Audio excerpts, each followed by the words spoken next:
তো আমরা প্ল্যানে ধরবো কি করে, আমরা কাজটা করবো তখন সেটা হচ্ছে যে আমরা যখন প্রত্যেক বছর ওটিপি মেরে পসিট করলে খুলে আপনার প্ল্যান করি, মানে বার্ষিক প্ল্যান করি, সেখানে আমরা ধরে নিয়েছি আমরা টাকা পাই এবং আমরা কিভাবে সেই টাকাগুলো খরচ করব সারা বছর ধরে।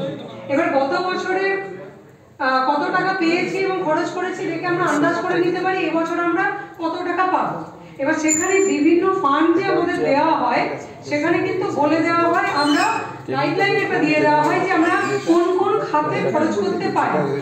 তো সেখানে আমরা যে কেন্দ্রীয় সরকার এবং রাজ্য সরকারের বিভিন্ন ফান্ড পাই তাতে কিন্তু শিশু বান্ধব গ্রাম পঞ্চায়েত গঠনে যে কাজ করা যায় সেই সম্পর্কে কিন্তু গাইডলাইনে আছে। তাহলে প্রভিশন যেখানে আছে, আমার যেখানে কাজ করার সুযোগ আছে, আমি তখন কি করব, আমাদের গ্রাম পঞ্চায়েতে যে বিভিন্ন সেন্ট্রাল গভর্নমেন্ট এবং স্টেট গভর্নমেন্টের ফান্ড আছে সেখানে আমরা অবশ্যই শিশু বান্ধব গ্রাম পঞ্চায়েত করতে গেলে যে যে কাজগুলো করব আমরা কিন্তু সেখানে খুব সহজেই সেই কাজগুলোকে করতে পারব। এছাড়াও আছে গ্রাম পঞ্চায়েতের ওন ফান্ড।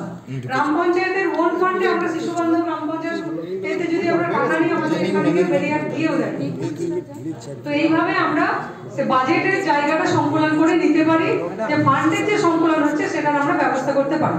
এবার আমার আচ্ছা এদিকে ওনারাও বলবেন একটা করে, তারপর দ্বিতীয়টা হচ্ছে সচেতনতা, যেটা আমাদের এই ট্রেনিংয়ে বারবারই উঠে এসেছে যে যারা প্ল্যানটা বাস্তবায়িত করবে সেখান থেকে একটা সমস্যা বারবারই দেখা যায় যে থিম অনুযায়ী ঠিকঠাক সব প্ল্যান ধরা হয় না। কিছু কিছু থিমে প্ল্যানটা বেশি ধরা হয় এবং সেখানে দেখা যাচ্ছে নারী বান্ধব বা শিশু বান্ধব গ্রাম পঞ্চায়েত গঠনের ক্ষেত্রে যে সমস্ত স্কিমগুলো ধরা দরকার সেগুলো অনেক সময় ধরা হয় না। তো সেই কারণে আমরা যারা জনপ্রতিনিধি আছে তাদের মধ্যে এই সচেতনতাটা যেহেতু আমাদের এখানেও ট্রেনিং দেওয়া হয়, আমরাও আমাদের তরফ থেকে প্রশাসনের তরফ থেকে তাদেরও আরেকটু বেশি করে অ্যাওয়ার করা যে তারা কি কি স্কিম ধরতে পারেন, তাদের এইগুলো আরেকটু সচেতনতা বাড়ানোটা খুব প্রয়োজন। এইটাও একটা সলিউশনের পথ আমার মনে হয়। পরিকাঠামোর অভাব, সমস্যাটা আছে পরিকাঠামোর অভাব। এই পরিকাঠামোর অভাবের জন্যই শিশু বান্ধব মধ্যে পড়বে না, এটা 3 নাম্বার এটা করা যেতে পারে, হবে না। তাহলে পরিকাঠামো যদি ভালো হয় তবে গ্রাম পঞ্চায়েতটা শিশু বান্ধব হবে। সেই পরিকাঠামো আমরা কিভাবে আরো ভালো করতে পারি, পরিকাঠামো বলতে প্রাইমারি অন্যান্য পাঠস্থানে শৌচালয় নির্মাণ, এইগুলো বিভিন্ন রকম ভাবে আমরা উন্নত করে বা একদম আপডেটেড করে যাতে শিশু বান্ধব হয় সেই চেষ্টাটা আমরা করতে পারি। তারপরে আরেকটা সমস্যা হচ্ছে সামাজিক বৈষম্য, তার সমাধান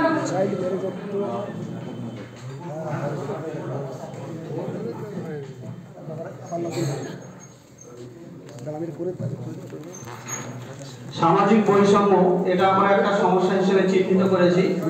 এই সামাজিক বৈষম্য দূরকরণের জন্য একটা সমাধানেরও কিছু আমরা আলোচনা করেছি, সেটা আমরা এখানে যে নথিভুক্ত করেছি সেটা আমি পাঠ করে শোনাচ্ছি। প্রসূতির গর্ভের নবজাতকের লিঙ্গ পূর্ব হতে কোনোভাবে নির্ধারণ করা যাবে না, মানে এতে পঞ্চায়েত বা ব্লক এই যে প্রশাসনের আধিকারিক এবং জনপ্রতিনিধি আছে তাদের অনেক সক্রিয় ভূমিকা দরকার। মানুষকে তারা আগে থেকে যাতে এই গর্ভে কি বাচ্চা জন্মেছে অর্থাৎ সে নারী না পুরুষ সেইটা আগে থেকে নির্ধারণ করা, এটা একেবারেই বন্ধ করতে হবে। সমস্ত রকমের সামাজিক বৈষম্য দূর করার জন্য এ বিষয়ে ব্যবস্থা গ্রহণ করতে হবে। ICDS বা সোশ্যাল ওয়েলফেয়ার প্রভৃতি দপ্তরকে এই বিষয়ে যথোপযুক্ত ব্যবস্থা গ্রহণ করতে হবে।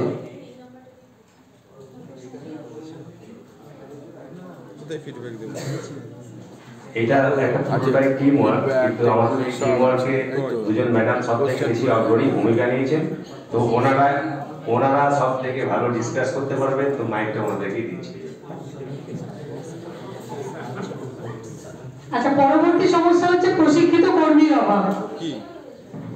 প্রশিক্ষিত কর্মীর অভাব বলতে আমরা যারা এই ধরনের কাজের সঙ্গে যুক্ত গতকাল থেকে একটা কথাই বারবার উঠে আসছে যে আমরা কেউ ডাক্তার নই, এগুলো আমরা কিন্তু আইডেন্টিফাই করতে পারি না।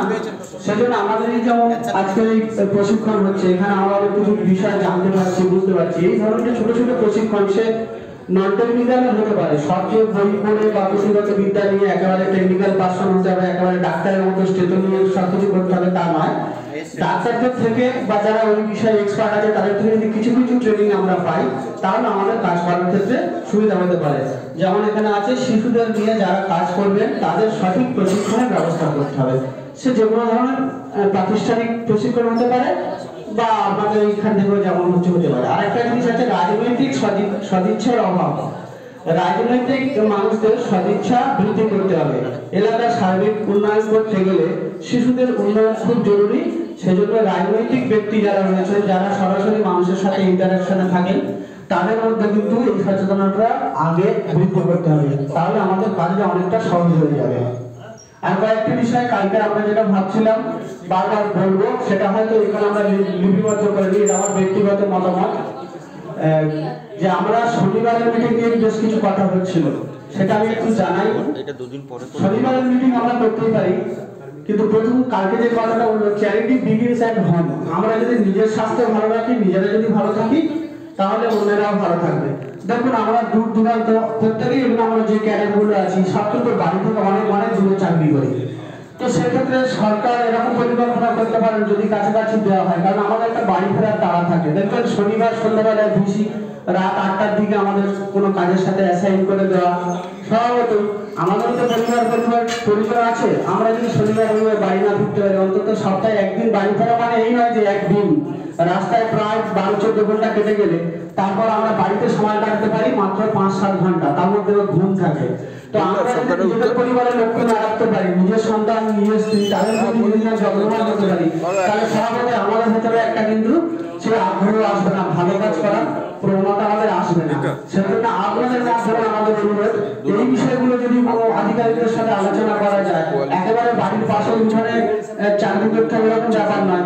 20, 50, 70, 100 কিলোমিটার দূরে হোক, কিন্তু যদি 250, 300, 500 কিলোমিটার দূরে যদি পোস্টিং দেওয়া হয়, তাহলে সেই কর্মচারীর যে এফিসিয়েন্সি সেটা কিন্তু স্বাভাবিকভাবে কমবে। আমি জানি না কতজন কর্মচারী আমার সাথে একমত হবে, এটা কিন্তু একটা বড় ইস্যু আমাদের প্ল্যান এক্সিকিউট করার ক্ষেত্রে। সেজন্য আপনাদের মাধ্যমে এটা আমি মৌখিক জানালাম। চাইল্ড ম্যারেজ হচ্ছে তো এইটার সালটা আমার কি মনে হয় 29 এটা